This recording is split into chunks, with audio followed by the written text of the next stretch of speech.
All right, fellas, look, every trader always wants to talk about their wins. We see it. We see it in the brag wall.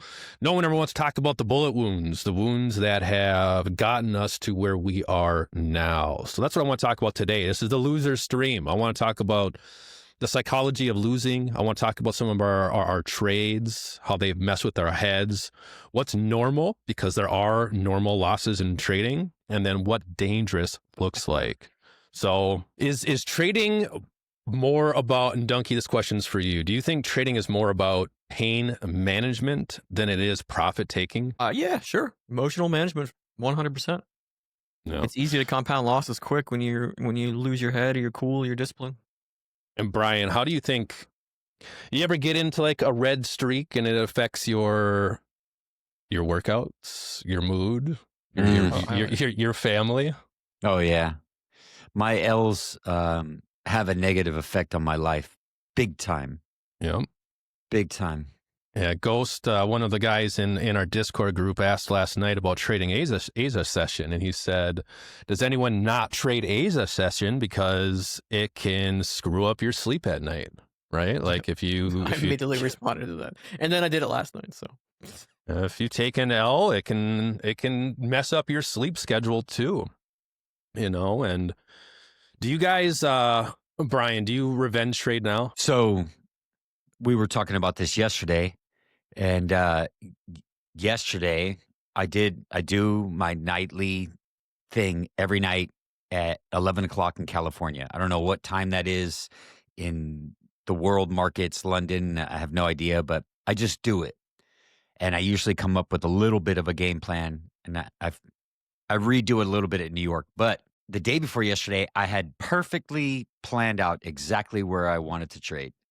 And then I messed that up, right? It threw off my entire day. I was so pissed off that I was in the car taking a drive up to the city I wanted to go to the Golden Gate Bridge and just kind of sit there, reflect, make a couple of shorts and stuff. But I didn't revenge trade. And as I was sitting there and just kind of looking at the view and just kind of thinking about it, I was like, it's interesting how there was a period where I didn't know what I was doing and I didn't know where to do it. And now I know where I want to do something, and I'm just working out the how to fine tune it. But so I have the ability now where I can just step away because I know where I want to trade. I think trading is like a 3-part thing. You got to hunt. You got to get out your sniper rifle. You got to say, all right, this is where my prey is going to be at. This is the area where I want to look to trade. And then you got to have your little confirmation, know when to pull the trigger. And if you miss your shot and you don't have another shot that's nearby, if you don't have like a plan B, this is where I'm going to get back in. I have to step away because, like you said, man, it'll roll over into everything in my life. I'll go right to the fridge and I'm eating all my daughter's snacks. I feel like Jabba the Hutt. Then we'll drive to the gym parking lot and just sitting there for 30 minutes watching YouTubes and just fuck this. And then I'll leave the gym, and then then that goes to work, and then I feel like crap at work, and you know what I mean. Then I'm just like, I'm not an asset there. Everybody who on the freeway, I'm ready to literally gun down people in the car in traffic. So it's like, I have to step away. I can't do it. But I've been doing this long enough to know that tomorrow or the next day, there's going to be something, right? There's going to be something. But you didn't, that wasn't always you. Right? Like there was a Ben, there was a Nick, there was a Brian that would probably hopped in again, gotten chopped up, hopped in a third time, gotten chopped up, right? And revenge trade. It's not the winning that teaches you how to play the game, right? It's the losses, and you've learned that from the losses. I have learned at the rate of pain. Yeah. Right. I learn at the rate of pain, right? It's like, if you just feed me wins all day and I'm killing it, I'm not learning. I'm slowly slipping into a bad zone where I'm overconfident, or I just think that I'm I just think that I'm all this and that. But I can remember being at work days, being down $19,000 in the red in a position, praying to the gods, the trading gods, just to not liquidate me and to get liquidated. And be in the bathroom at work, ready to literally do damage in my life, ready to hurt myself. And Dunk, why do you think, and I think this is like, it has an obvious answer to it, but I'm going to ask it anyway, is like, why do you think nobody talks about their losses when everyone takes L's? Everyone. I mean, Warren Buffett, right, takes L's. He just took an L on the Kraft Heinz split, right, that he engineered a decade ago. Show me a trader with no losses and I'll show you a liar, right? So why do you think no one talks about their L's? And I think kind of two-parter, maybe, like, everybody loses, but no one ever talks about the losses, and it's what makes us better traders. Yeah. I mean, at the end of the day, it's hard to talk about the pain. It's hard to admit you're wrong. It's hard to do that all out loud. But I think that's where people find their identity in traders, when they start to admit that self first to themselves, and then like publicly in Discord. Like, I took an L today. Here it is. I'm not hiding it from anybody. Yeah. It's confirmation bias. You don't ever want to be wrong.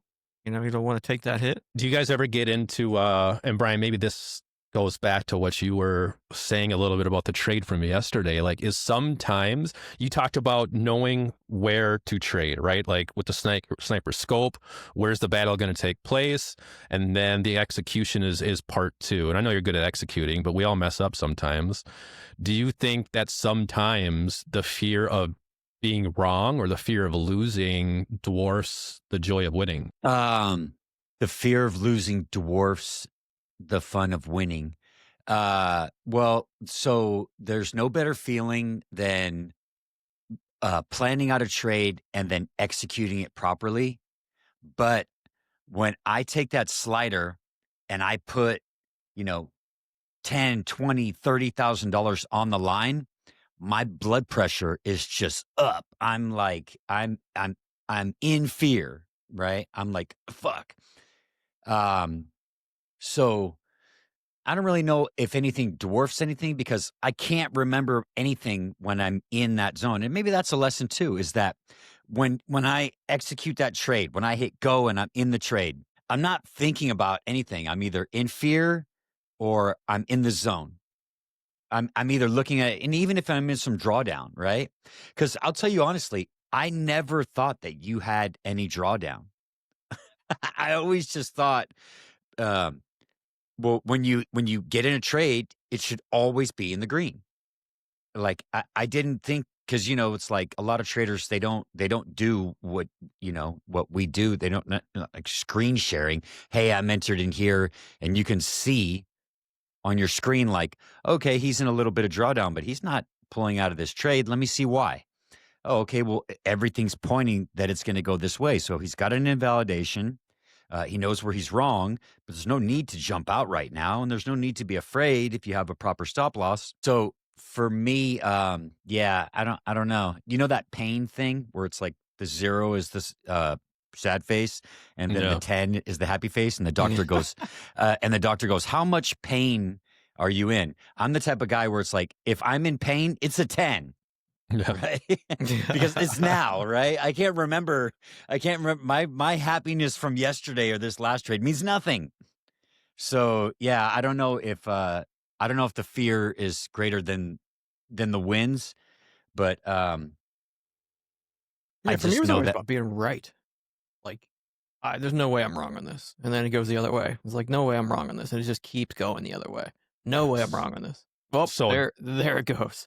Still going. I think that's a great point. So do you think that conviction can kill discipline? Yeah, I think so. Like, I know, like, you know what I mean? Like, sometimes I have an ego, right? Everyone has ego. Like, I know I'm right here. Like, I fuck my rules, right? Like, I know I'm right. How can I not be wrong, right? And then all of a sudden I enter, and guess what? I'm wrong, and I get killed. Yeah, the worst. Yeah, so I think conviction can kill discipline, and I think what fixes that are rules, right? And I know this is all cliche shit, and maybe it is, maybe it isn't. I don't know. Maybe people don't hear this shit enough, but Dunk, are our rules flexible or are they absolute? If we're talking about trading, they might be flexible in a 5 minute, but when you start getting into some higher time frames, they're not. Like you start breaking those key levels and higher time frames, it's game over, man. You should have closed out. You're just either you're averaging in for a bigger loss or you just cut. I know for me, they need to be absolute. Yeah. My rules They're cannot easier that way. my rules cannot be flexible. Like, yes, there are times that I lose and everything checks my rule boxes, right? Everything's checked, everything gives me the green light, no red flags, go, and I still lose. And that's normal. That's a normal part of trading. But what I do know is that when I deviate or one box isn't checked and I enter, the likelihood of that trade failing is a lot higher. And as you know, lately I've been inverse thinking it. I've stopped thinking in terms of, do I have the green light? Are all my boxes checked? And now I'm starting to think of in the terms of, what are the red flags? Are there red flags for this trade here? And I'm trying to show people that way of thinking. It might not be for everyone, but it's been working for me. Because I can talk myself into green flags, I think, sometimes, where I'm like, well, that looks all right. Maybe, but it's hard to talk myself out of red flags. And it's just a little psychology switch that I've done on myself. I was talking to someone about a trade that they took yesterday. It was when we were breaking out. A lot of people, a couple people in the trading group thought it was going to be an SFP, and it wasn't an SFP. And I was texting with them later. I was like, well, I didn't take it. I might have, I don't know. I don't know if I was like paying attention in there, but I did see red flags in the volume. So for me, that would have been a no trade.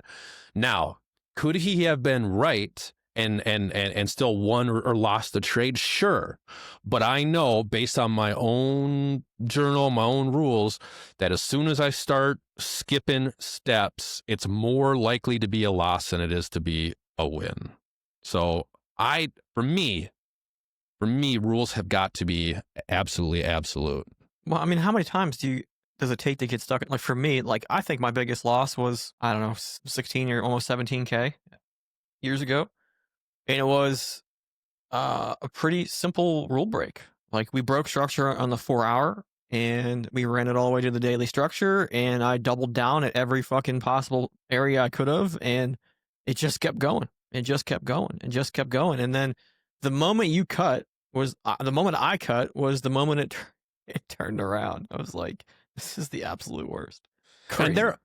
And I think what people need to understand is I don't think it matters where you are in your journey. Hedge funds get crushed. Hedge fund managers get fucking crushed. Paul Tudor Jones blew up famously from disobeying his rules and his system. This never goes away, ever. It never goes away. To this day, there are days where I let my rules go out the window and the market teaches me a lesson. It taught me a lesson the other day or weeks ago with Ethereum. Like, I just trade Bitcoin. That's what I trade. I'm good at it. I don't need a bunch of other shit. But one day I decided to just trade Ethereum again. And it was the one day in where we were at in the cycle where Bitcoin pumped its face off and Ethereum dumped. It was the one day. It was like the market just being like, hey, dude, remember, Bitcoin only for you, for me. Yeah. So it's easy to stick with, And I think people just kind of misinterpret like how much it costs to double down on a trade. Like even if you're 10x, right? You let's just use some smaller round numbers. You short $100, and then to move at 50%, you got to short $200, and then to move at 50%, you got to short $400. And then all of a sudden, you got to short $800. It compounds, and there's an area there in the math somewhere where the market knows you're going to close here because the compounding hurts too bad, and it's all of your account. Yeah, 100%.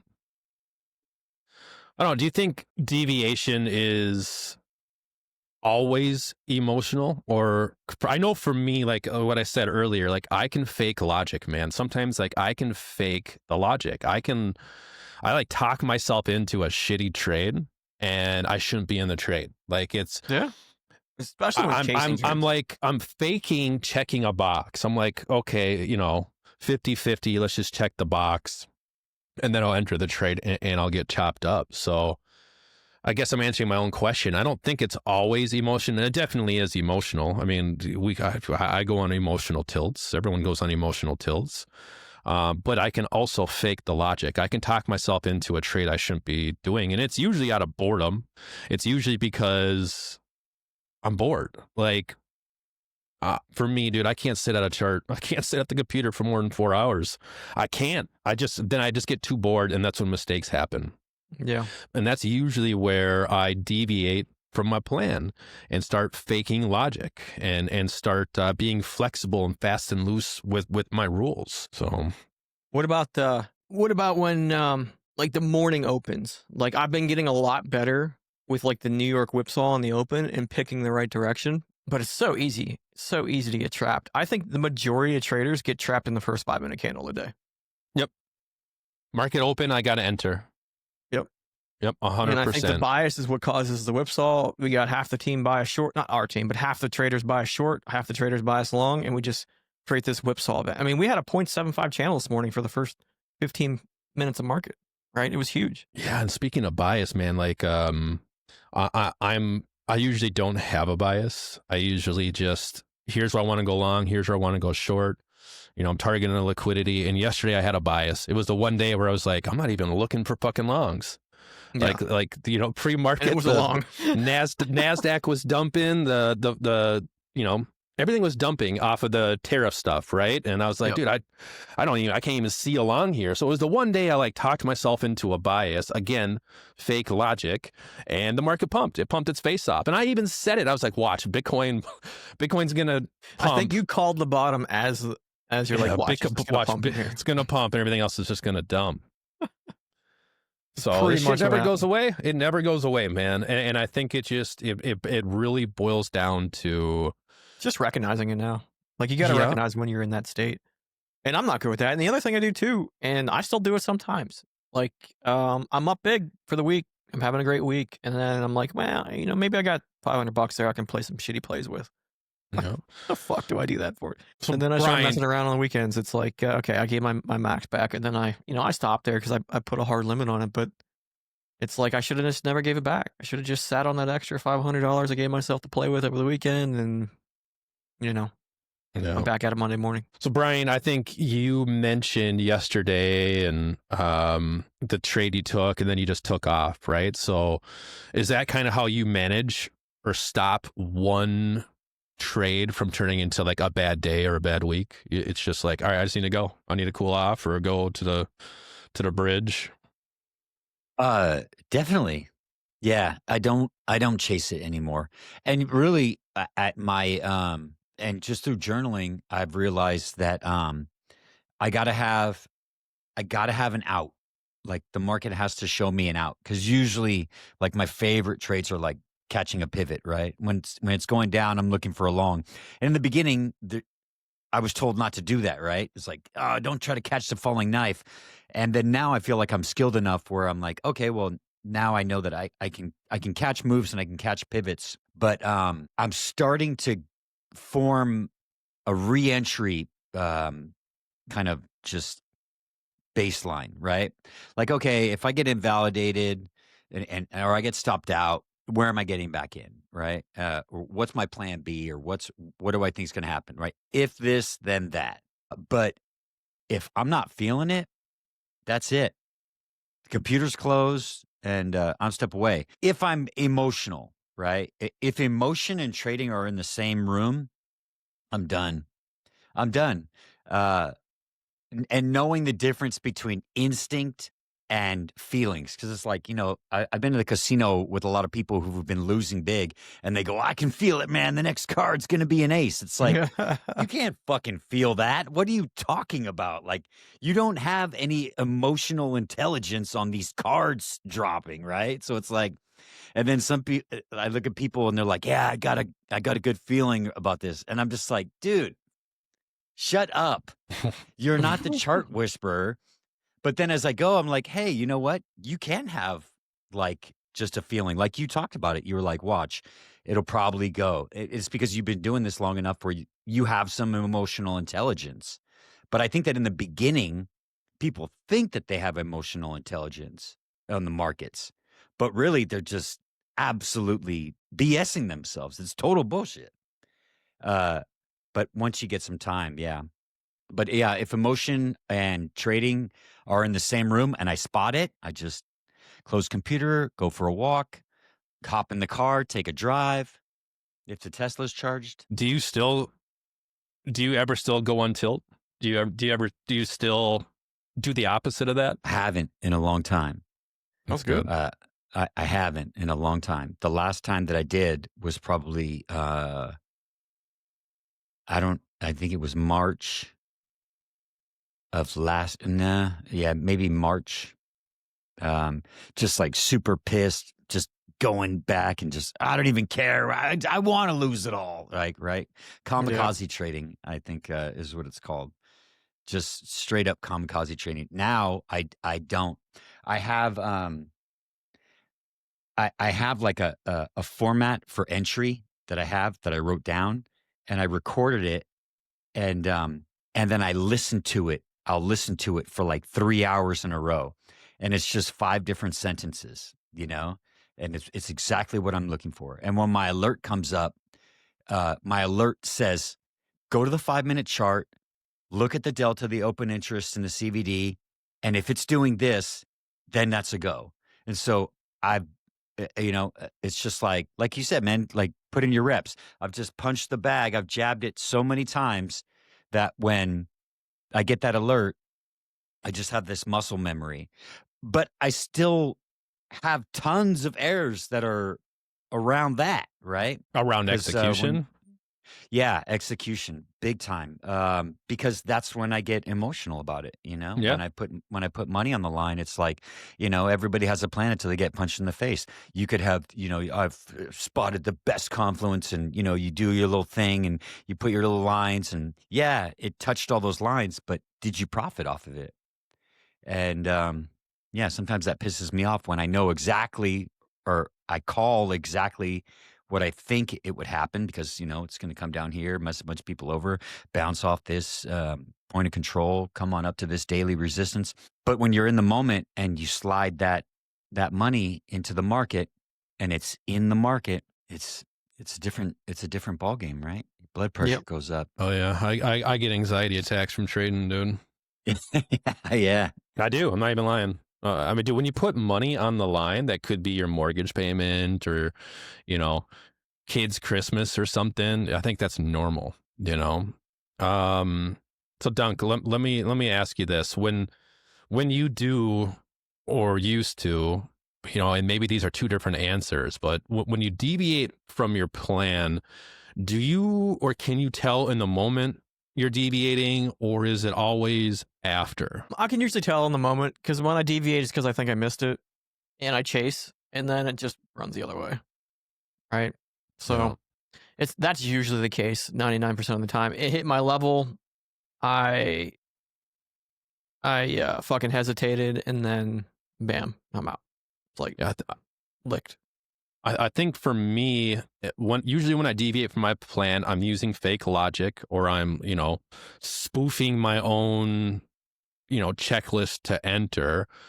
So like in the moment, I don't think that I realize it, because I'm playing tricks on myself in my head. And it's only after, when I start to see it go the other way, that I'm like, fuck, like I knew I shouldn't have done that. Like, I didn't have my boxes checked, and I talked myself into it. Now, granted, there's a whole lot less of those today than there were, 4 years ago, but those days still happen. Yeah. My workaround for that now is pretty unique. It's just position sizing, right? So if I take a late trade and it's like a 0.5% stop loss, I use, I still lose the same amount every trade.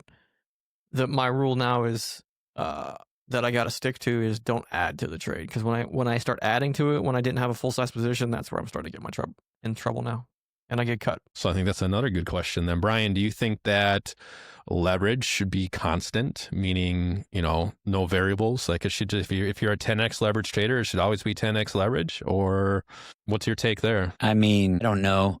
I can't really speak for anyone else on that. Right now, I tend to examine pockets with leverage, right? And the way that I trade, I don't really have the time to calculate, oh, okay, well, if my stop loss is here and I have that much spread, then I can only go 5x. Otherwise, I'm risking more than 2% of my account. So I just tend to trade in pockets where it's like 10x, 5x, or sometimes 20x. But leverage, like, I had to learn that the hard way, man. Whenever I see somebody trading with 50x, I'm like, you're It's a matter of time. you're straight up gambling. Like, whenever I see somebody 50x, 75x, that's insane. Like, what are you trying to do? Like, you're trying to turn $100 into like $1,000, and that's like, it's like criminal gambling. But I really couldn't say as far as what people should do with leverage. I just know. No, I'm just curious what you do. I don't care what people should do. What does Brian do? Trading pockets, like 5, 10, sometimes 20. And I stick to it. And if it's hot, now I stick with it. But I trade in pockets, leverage pockets. And now I'm to the point where I have enough money where I can, I don't know how to say this, but I can kind of be in charge of it where, previously, like, I would trade way too much leverage with too much of an amount. And, but I trade in pockets, 5, 10, 15, maybe 20. I 20x the all-time high, right? And that was like one of my best trades of the year. But that was only because it's like I had such a beautiful wick. I was like, okay, well, I know exactly where I'm wrong. And how often do you get to short the all-time high? You only get that maybe like, maybe once a year, twice a year. Yep. So I was like, I'm going for it. Bam. And just went in 20x. And it worked out. Yeah. I think, so for me, look, if you're going to use, I think anything 20 and above, and maybe there's an argument to be made for even 10 and above, but I'm just going to say 20 and above.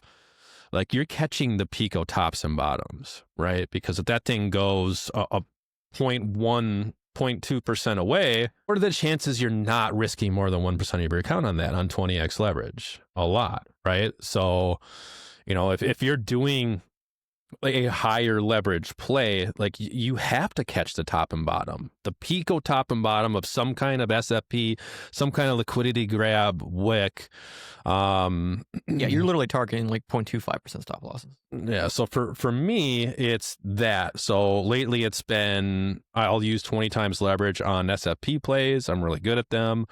Otherwise, if it's like a diagonal bounce or a break or some kind of key level, it's 10, sometimes 5, and just more money depending on the trade. Yeah.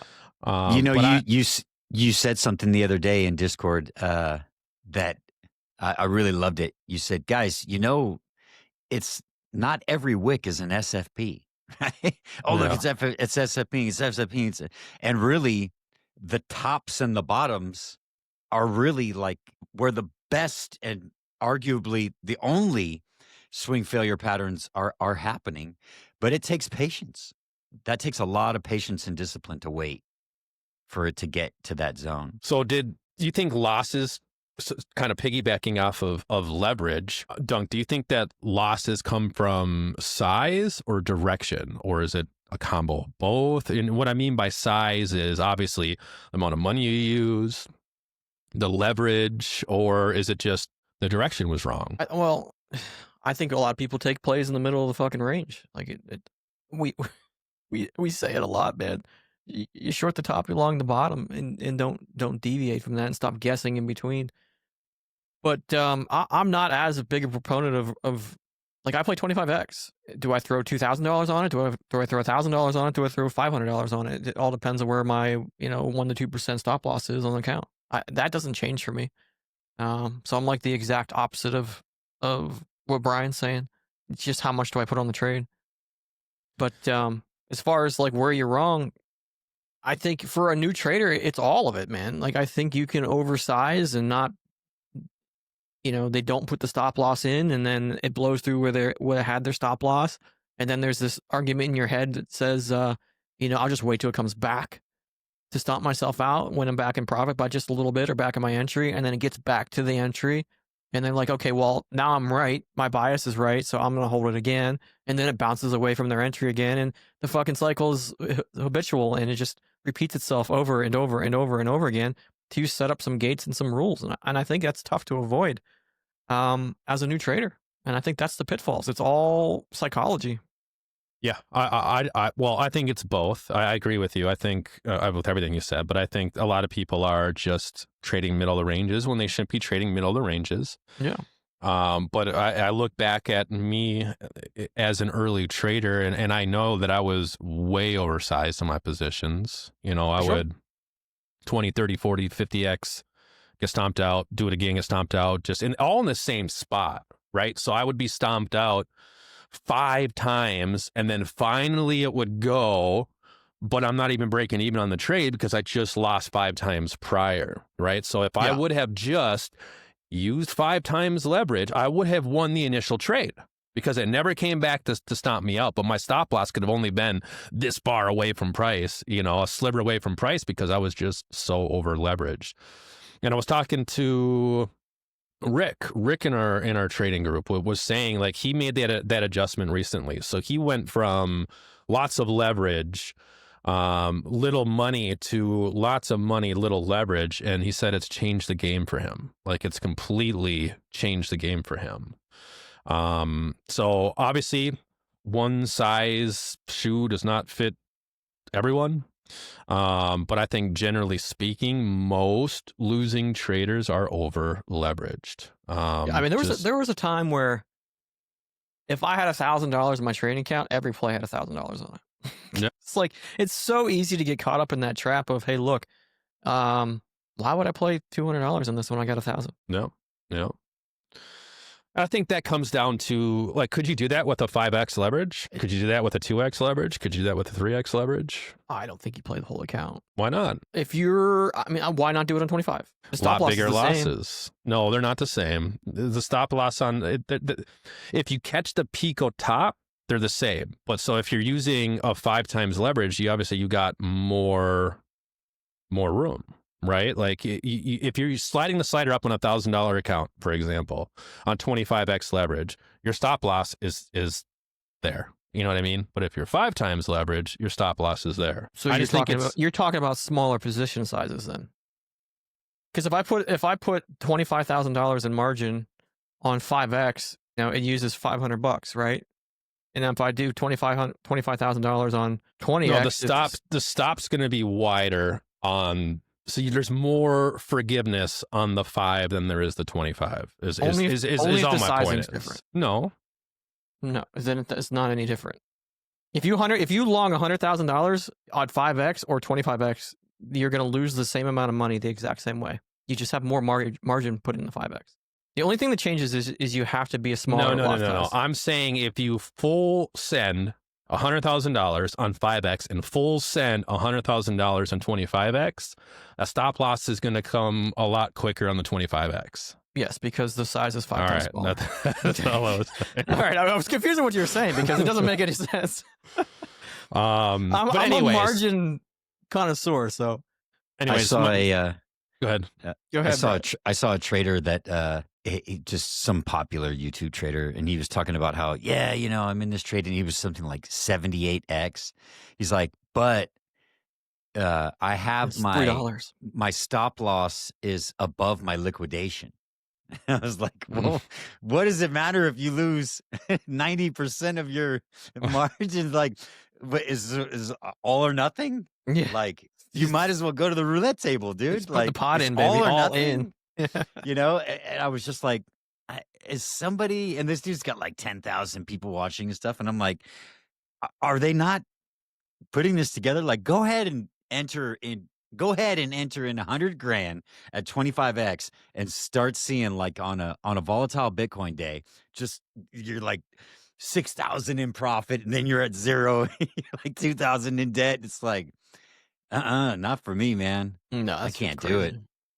That's I think one thing that's helped me too, it's a lot of like little mindset shifts. Like I've gone from I need to trade to I need to not trade. Like mentally, like I don't need to trade. Like I think most traders, what I'm trying to say, I think most traders need less trades. They don't need more trades. If you're trading every day, that's probably a bad sign. I don't trade every day. I try to trade every day. I think I try to grab something every day, but if it doesn't I present don't. itself, it doesn't present itself. I don't, and I think it's like, do you feel 100% every day? You know, you feel on top of your game every single day. I know I don't. There's days where I'm just like, dude, there's no way I'm trading today. I'll show up. Well, I mean, I'll for show sure, up and like watch. it's a mood, right? But you know, if I'm feeling good and I'm watching the markets, I'm trying to capture at least a move a day. It's like Monday through usually Friday. it's like if the price just leaves the train station without me, usually I'm just a passenger at that point, just watching. Like I just let it go. Like on strong move days, I'm not talking just little deviation range chop days, but I'm talking like real strong solid move days. On a I'm run? usually it's like, all right, cool, I Yeah, missed it's really it. different for me. The one thing I used to do on strong move days was try to catch the top, and I've stopped doing that since, because there's never Yeah. like catching the Pico top. It's always going to retest. You always get stomped out. You always do it 6 times. So if the train's leaving without me, I try to find a gate to enter the train and ride the trend. So what do you think's harder to recover from, Ryan? Money lost or confidence lost? oof. Well, usually they go hand in hand. There's a psychological effect. Like, so sometimes what I'll do now is I will always keep a winning trade open, just always, because it's so much easier. There's a psychological effect for me. I can see a long if I'm in a short so much clearer. And I can see a short if I'm in a long so much clearer. I think that for me, my money is like married to my confidence because it's a scoreboard, right? Let's not joke. Let's not kid around, right? I don't want to be right. I want to be rich. But I think that when that money goes, actually, you know what? Definitely confidence, because definitely confidence. Because I had an amazing week last week, right? And then yesterday I lost 1% of my winnings last week, and I was ready to mow someone down in traffic. Like, so, I mean, I was I feel literally, you, dude. It can I fuck was you literally up. outside of my mind. You know, I was like, I had like a $5,000 week, and I lost $137, and I was like, kill somebody. So yeah, it's the confidence, man. I think Definitely. it's confidence, and I think that should be the answer for everybody. And if the answer is money, then you're using too much money, right? I think the confidence should be the bigger mindfuck there. It sucks. I'm not saying losing money doesn't suck, whether it's $1 or $1,000 or $10,000. I get it. It sucks. But I know for me, man, when I go on a day or two of losses, I don't even want to trade anymore. Like You're afraid you're gonna fuck up. Yep, my confidence gets fucking It's shot, rattled, bro. and I don't even want to trade. And usually I don't. Yeah. Usually I don't. Usually I will take a few days off because I'm just like in my fucking feelings, and that's it. Like that week is probably shot. If I have like a bad Monday and Tuesday, Wednesday, Thursday, Friday is probably going to be 0 trades. I'm probably, you know what I usually do too, is I will just send the money off the exchange. Really? Yep. I try to just send it capture off some the small wins. exchange. I capture 5%. Okay. I did it right. If it goes a little more, I was right. The bias was good. I stumped out early. I just try to capture something small. Like, But for me, little moves. That's going to equate to like my confidence is already shot, right? I'm already losing again before even trading again, because in my mind, I'm going to lose. right? Yeah. Like I've already decided no. So I'm listening to that part of me until I can drown that person. And then usually it's the next week I come back, but just how my brain works, man. That's just how I know me. And I think that's a very important part of trading. Yeah. What works for me, it's not going to work, may or may Brian not work for mentioned you. a pretty good trick there too. Like, there's always this itch just to be in something. So leaving a runner scratches that for me completely. Even if it's like 10% of my play, 5% of my play, I'm like, I'm in it, man. I feel good. It's still going up. And I don't feel the need to hop back in. Like, I still got a runner. I'm not taking a middle of range position. Not taking anything risky. Doesn't check all my boxes. I don't feel the FOMO. It just kind of cures that for me, which is nice. I don't know if you feel the same way, Brian. Think about the psychology behind that. So I know everyone here has been in this position, but you ever been in a position to where you're in a winning trade for a couple days and it's just going and going and going, and then you show up to trade New York the next day and there's just no pressure because you're in a winning trade? Yeah, you got to run. Yeah. Yeah, that's that feeling is great. So Brian, what you do then is you're just like taking profits, right? You're paying yourself out, covering the trade. You got some profits on the side and you're just letting it run because you know yourself and psychologically you see that and it kind of takes some of that pressure off, right? Yeah.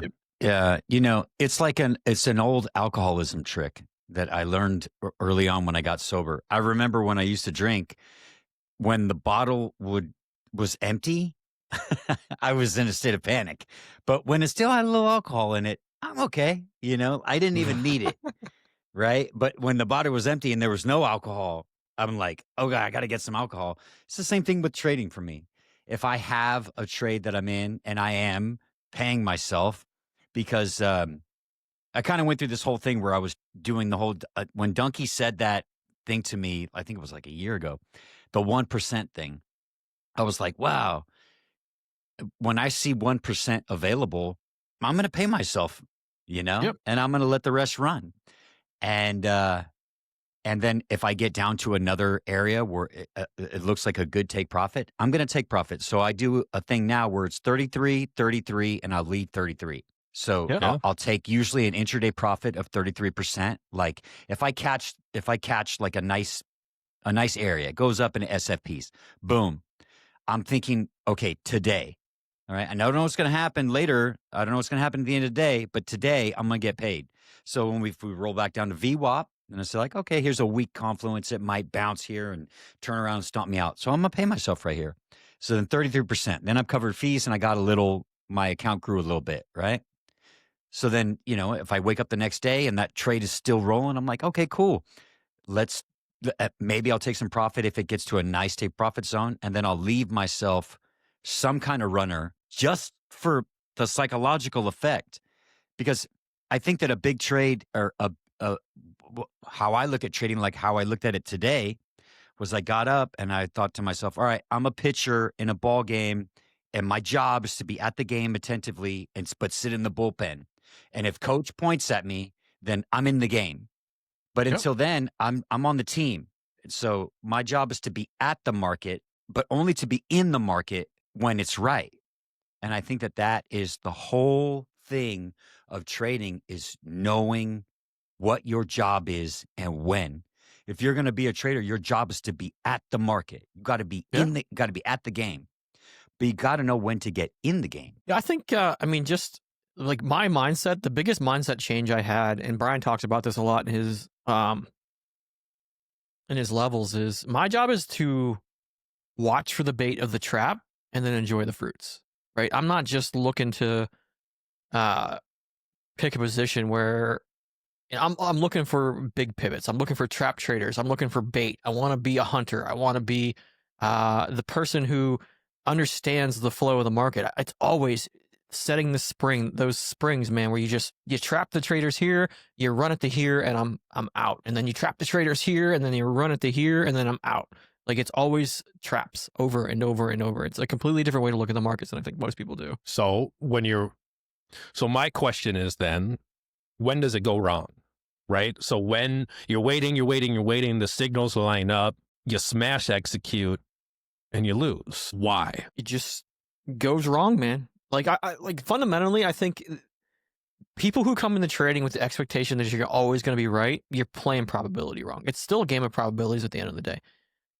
Sometimes it's just the wrong spot. Sometimes it just runs up $200 or $300 more bucks. I think the easiest thing for people to do is pick the higher time frame levels and the tops and bottoms of those ranges. And if you hit long or you hit short in those ranges, and then you just let it chop around for a while, eventually it's going to go back in the direction that the traders are trapped. And then you can have, a break structure on the hour chart above or the hour chart below to invalidate.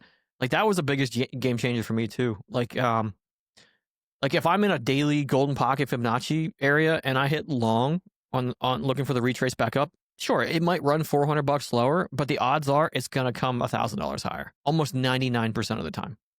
I think trading in general regions is a lot easier than just taking a stab on the 5-minute chart. Yeah, 100%. I guess my point was like, here, like what has losses taught you? And I think a lot of people don't have an answer there, or people will say that they're on a losing streak, and I'll ask them why, and they'll say, well, I don't know, right? And what that tells me is they're just not, they're hobbyists. Like they're not journaling. They're not trying to learn. They're not really trying to be a trader. What are they doing? They're filling some void in their life. They're bored. They're addicted to losing. They want that dopamine hit. All those things, like, you can do all those things, but if you're not doing them right or know how to even like extrapolate the data from them, you're just kind of spinning your wheels. It's like, hey, I can go out and tinker on my car and take plastic pieces off and turn bolts, but I don't know what the hell I'm doing at the end of the day unless I sit down and study it. So the people who are half-assing it but going through the motions still don't get anything out of it, right? It's the same with anything in life. Right, but that's my point. So my point is, like, here is what my losers has taught me. They've taught me that my worst trading day is Monday. Yeah. My second worst trading day is Friday. That if I take a trade over lunch, I usually get stopped out. That if my first trade of the day is statistically my best trade. That the more and the longer I sit at my computer, the more likely I am to take a stupid trade. It's those are the things that you're after, right? So if trading is a game of probabilities, and I know that Monday is statistically my worst day, what does that tell me to do on Mondays? Well, be more cautious, right? Anticipate the traps. Don't fucking talk myself into some stupid trade or do that fake logic that I've been known to do to myself to talk me into some bullshit trade on a Monday, because there's also Tuesday, Wednesday, and Thursday coming around the corner. But that's the data. Like, that's what you're after. Like, when we talk about journaling and learning from your losers, that's what you're after. You're after when are you at your best and when are you at your worst? Right. And when you're at your worst, you need to be more cautious. When you're at your even deeper, like I don't know even what kind of data you guys take from your journals, but it's for me, it's even like lower a key. I try to journal where I get trapped. Is that how you journal? Yeah. Okay. Yeah, it's just so we're on the same page with that. Like I like, for me, the New York 5-minute open is it's a felony waiting for happen. Every time I get trapped in those trades, I want to go punch somebody in the face outside. I think you just said what I just said, right? Yeah. Like you need to extrapolate when you're at your best and when you're at your worst. Yeah. So if you know that the first 5-minute candle on a Monday, it traps you, skip that first 5-minute candle, right? If you know that Asia session is not for you, maybe you're a breakout trader and we barely get breakouts during Asia, maybe you skip Asia, right? Agreed. It's extrapolating probabilities from your own trading to make you better, because that's, at the end of the day, that's what trading is, right? So if a shoulder, head and shoulders has a 70% chance to break out, and then you add volume confirmation to that and it gives you an extra 5%, and then you add momentum and it gives you an extra 5%. It's min-maxing all day long. Yeah, exactly. And but then all of a sudden now you're putting all your personal shit into it, right? The psychology of you that you can extrapolate from your journal. Like, that's what a journal's for. Yeah, and that's what people need to realize. Like, I think a lot of people, like, when I get DMs from the group about journaling, Like, what are you journaling? Well, here's my entry, here's my exit. Well, I don't see a damn thing about why you think you lost the trade. Like, what happened in the market that trapped your psychology not to cut that trade or to even take the trade, right? I think you fall into this issue of you only know what you know if you don't have some kind of higher calling helping you. Like, and I think that's where the iron sharpens iron for tactical edge trading comes from. The edge is the group, right? The edge is yourself. The edge is leaning on your group. And if you don't know how to do these things, look, you're not going to invent the wheel. Hop in somewhere where they can teach you, or you can absorb data and absorb the mindset and absorb the success. You know, we've talked about this in the past where if you are, let's use an easy one. Say you're on the junior varsity team in high school for the football team, and then all of a sudden you get the scrimmage with the senior guys or the varsity team. You play to a higher level, man. You want to be on that higher level with those guys. You know, it's funny. It's funny you mentioned that because Ben, you had texted me yesterday, and I was pissed off, and you were like, I think you texted me something. You know, what's up with the freak out, right? Or something like yesterday when you walked away. You like, yeah, you got a bad feel on both sides. Yeah, bam, slamming the computer down. So Ben texted me after that, and he goes, hey, what was the reason for the freak out? And normally I would just be like, oh, screw this guy, you know, like, but I started listing out what went wrong, right? I was too zoomed in. I wasn't looking at the correct things. I was and then I tripped out on myself because Ben knows the whole story. To piggyback on what you were saying, Dunki, is it's like that is the power in trading with a group that knows the whole story. Like I think that what a lot of people, because I get hit up by a lot of people, hey man, can I talk to you? Yeah, I really did something stupid, you know, and then I did this and that. It's like, oh, okay. And I think that traders, a lot of times what they do is they go and they tell a little bit of the truth here and then a little bit of the truth there and a little bit of the truth there. And so the whole truth is out, but nobody knows the whole truth. So no one can help you. Yeah. No one can know just by knowing you. I'm like, hey, you know, because I keep stats mentally on other people in the group. I try to check in with all our traders, you know, a few times a month. And I'll hit them up like, hey, you know, you're kind of a little bit, the last time you did this. And oh, okay. Thanks, man. Yeah, you're right. Because I can't see me as well as my team can.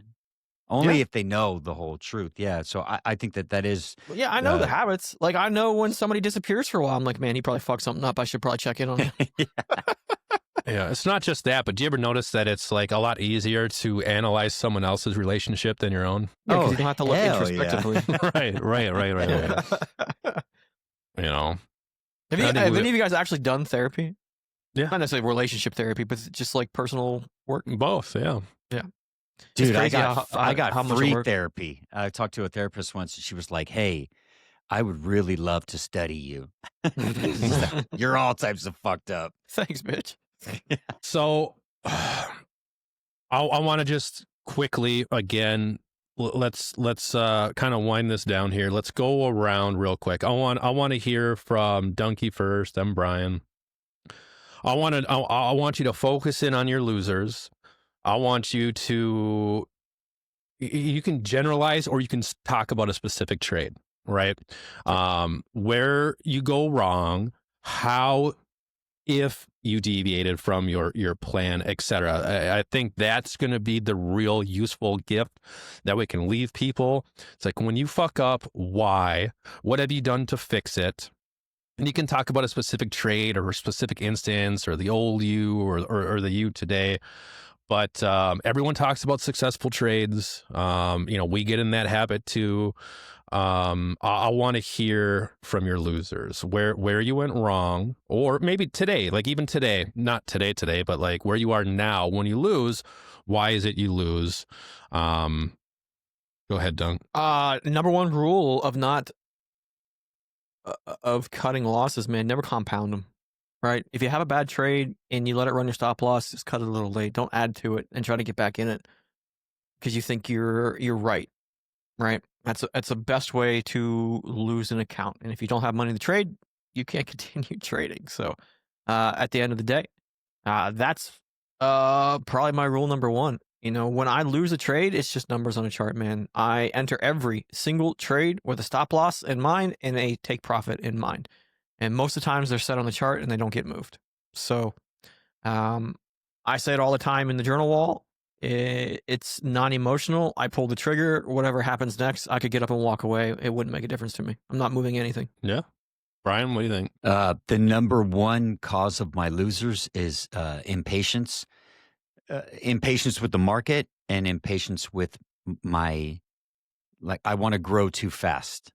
That's basically it all has to do with deviation from just being patient. I have a set of rules.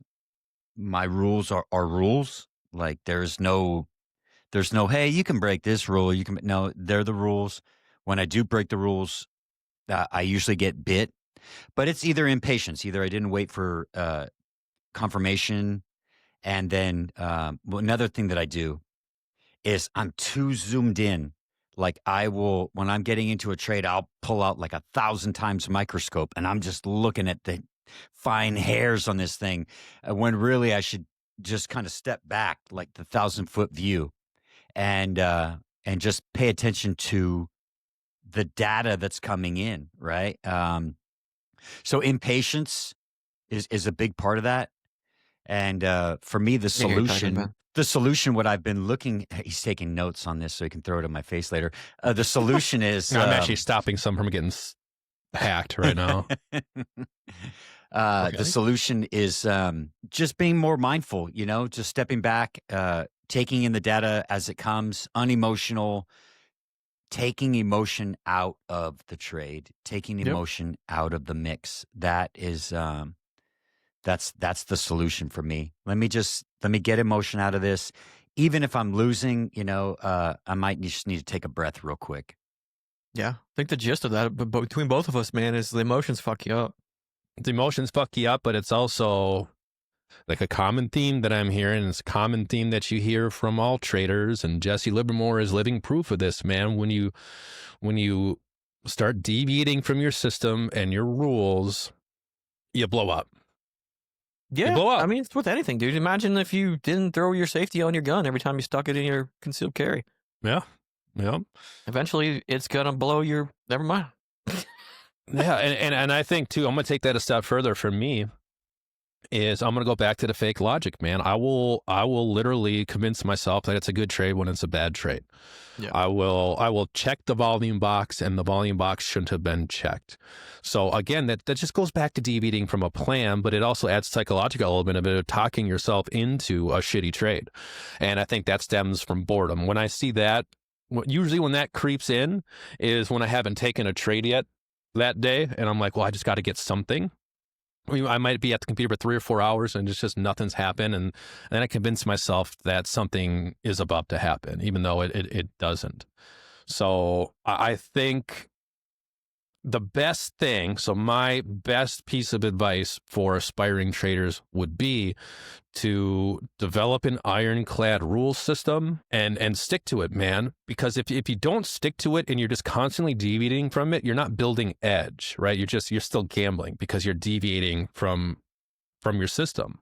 Yeah. So, and I guess, well, what does that look like to a trader? Like, keep it super simple. You can always add, right? Like, you can always add rules on, but if you don't know where to start, just start simple, right? Like, divergences off of a trend line. Like, why not just start super, super simple, something that everyone's looking at, and just build off of that. Like, let that, and it doesn't have to be that, but you know what I'm saying? Like start with a super, super simple set of rules and a foundation, trade that with paper money or with $100 account, and start collecting data on yourself, right? Did you jump in early? Did you jump in late? Did you take the trade and there was no divergence? Because I promise you, all week long, there are trades where we get to a key level, there's a bearish divergence into that level, and we dump. Am I right or am I wrong? You're right. Yeah. I think people are just not letting things confirm, too, trying to front run their own ideas. Yeah, and that boils down to collecting that data. Like if you are losing on those trades, it's probably because you're entering too early, you're entering too late. Or maybe you're like me and you talk yourself into a trade that shouldn't be a trade.